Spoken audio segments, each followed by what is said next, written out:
আমাদের জন্য এই ক্রাইসিসটা একটা ত্রিশঙ্ক অবস্থা। একটা হচ্ছে যে আমাদের লিমিটেড রিসোর্স দিয়ে এটাকে আমাদের দেখতে হচ্ছে, আইন শৃঙ্খলা পরিস্থিতি এটার কারণে যেটা স্থানীয় পর্যায়ে সৃষ্টি হচ্ছে সেটা মিটিগেট করতে হচ্ছে, এবং এর সাথে জড়িয়ে আছে আর একটা বড় ধরনের সংকট, সেটা হচ্ছে মাদক সংকট। এই রোহিঙ্গাদের একটা বিপুল সংখ্যক অংশ এর মাদকের সাথে যুক্ত হয়ে আছে, এবং এই মাদকের অর্থনীতিটাই ও সীমান্তের ওপারে নানা রকমের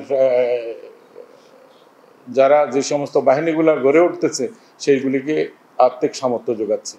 এটা যদি আমরা সরকার অত্যন্ত নিবিষ্ট মনের চেষ্টা করছে, আমাদের আইন শৃঙ্খলা বাহিনী চেষ্টা করছে, ইদানিং এটা বহুলাংশ বন্ধ হয়েছে বলতে পারি, কিন্তু একেবারে এটা বন্ধ হয় না।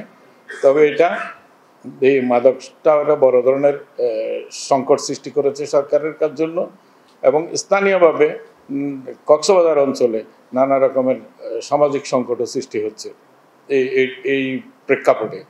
ফলে রাষ্ট্র